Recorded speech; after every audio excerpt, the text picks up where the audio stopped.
जिंदाबाद जिंदाबाद जिंदाबाद भारतीय सेना बाहिनी जिंदाबाद जिंदाबाद जिंदाबाद भारतीय सेना बाहिनी जिंदाबाद जिंदाबाद जिंदाबाद भारतीय सेना बाहिनी जिंदाबाद जिंदाबाद जिंदाबाद भारत जिंदाबाद जिंदाबाद नरेंद्र मोदी जिंदाबाद जिंदाबाद जिंदाबाद नरेंद्र मोदी जिंदाबाद जिंदाबाद जिंदाबाद যোৱা দুদিনৰ পৰা মই বিটিআৰ নিৰ্বাচনৰ কাৰণে চিৰাং জিলাতে আছোঁ। আজি মোৰ সৌভাগ্য হৈছে যে আমাৰ এই বিজনী সমষ্টিৰ 105 নম্বৰ বুথত প্ৰধানমন্ত্ৰী নৰেন্দ্ৰ মোদী ডাঙৰীয়া 122 নম্বৰ 122 সংখ্যক যে আমাৰ মন কি বাত এই মন কি বাত আমি ইয়াতে কাৰ্যকৰ্তাৰ লগত ইয়াৰ ৰাইজৰ লগত আমি শ্ৰৱণ কৰিলোঁ আৰু আমি জানো যে প্ৰধানমন্ত্ৰী ডাঙৰীয়া যোৱা 122 মাহৰ পৰা মানে 10 বছৰৰ ওপৰৰ পৰা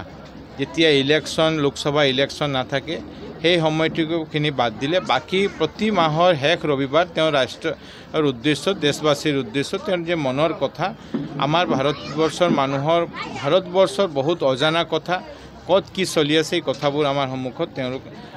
আমাৰ ব্যক্ত কৰে তেওঁ মনৰ কথা এইটো ব্যক্ত কৰে আৰু আমি ভাৰতীয় জনতা পাৰ্টিৰ প্ৰতি মাহৰ শেষ ৰবিবাৰ আমাৰ যি বুথ কমিটি প্ৰতিখন বুথ কমিটি এইটো ব্যৱস্থা কৰি থাকে। আজি অসমৰ প্ৰায় 25,000 বুথত এই মন কি বাতৰ অনুষ্ঠান হৈ আছে আৰু লগে লগে আমি এবাৰ ঠিক কৰা হৈছে যে আমি তিৰংগা যাত্ৰা ভাৰতীয় সেনা বাহিনী যি বীৰত্বৰ লগত যি সাহসিকতাৰ লগতে পাকিস্তানৰ বিৰুদ্ধে জবাব দিলে আমাৰ পেহেলগাম ঘটনাৰ যেনেকৈ জবাব দিলে তাৰি পৰিপ্ৰেক্ষিতত গোটেই দেশত যেনেকৈ তিৰংগা যাত্ৰা হৈ আছে ৰাইজ যেনেকৈ ওলাই আহি তিৰংগা যাত্ৰা কৰি আছে আজি প্ৰতিখন বুথতো এই তিৰংগা যাত্ৰা অনুষ্ঠান হৈ আছে। সেইকাৰণে আমি ইয়াতে তিৰংগা যাত্ৰাটো আমি এই বুথৰ তিৰংগা যাত্ৰা যিটো হ'ব এইটোতে আমি অংশগ্ৰহণ কৰাৰ আমাৰ সৌভাগ্য হৈছে আৰু আমি গোটেই ৰাইজক আমি অনুৰোধ কৰিম যে ৰাইজ ওলাই আহি ভাৰতীয় সেনা বাহিনীৰ যি বীৰত্ব মাননীয় প্ৰধানমন্ত্ৰী নৰেন্দ্ৰ মোদীজী ডাঙৰীয়াৰ নেতৃত্বত যেনেকৈ যোগ্য জবাব পাকিস্তানক দিয়া হৈছে সেইটোৰ কাৰণে চবে আগুৱাই আহি তিৰংগা যাত্ৰাত যাতে চামিল হ'ব পাৰে। আমাৰ একো অসুবিধা নাই কাৰণ যোৱা বছৰ আমি ভাৰতীয় জনতা পাৰ্টি আমি ইয়াত নিৰ্বাচন প্ৰতিদ্বন্দ্বিতা কৰি ভাল ফলাফল আমি পাইছিলোঁ। এইবছৰো ভাৰতীয় জনতা পাৰ্টি আমি সাংগঠনিক স্থিতি কি আছে আমাৰ কি ৰাইজৰ মনত কি আছে এইবিলাকে বুজ ল'বৰ কাৰণে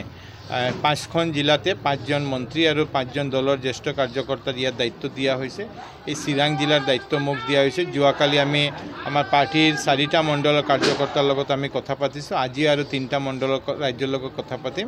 কিন্তু আমাৰ বিশ্বাস যে ৰাইজ ভাৰতীয় জনতা পাৰ্টিৰ লগত আছে ৰাইজ নৰেন্দ্ৰ মোদী ডাঙৰীয়াৰ উন্নয়নৰ লগত ৰাইজ আমাৰ মাননীয় মুখ্যমন্ত্ৰী ডক্টৰ হিমন্ত বিশ্ব শৰ্মা ডাঙৰীয়াৰ যেনেকৈ ডেভেলপমেণ্ট হৈ আছে আজি বিটিআৰ অঞ্চলত যেনেকৈ শান্তিৰ পৰিৱেশ ঘূৰাই আনি ইয়াতে যেনেকৈ ডেভেলপমেণ্ট হৈ আছে ৰাইজ এই ডেভেলপমেণ্টৰ লগত থাকিব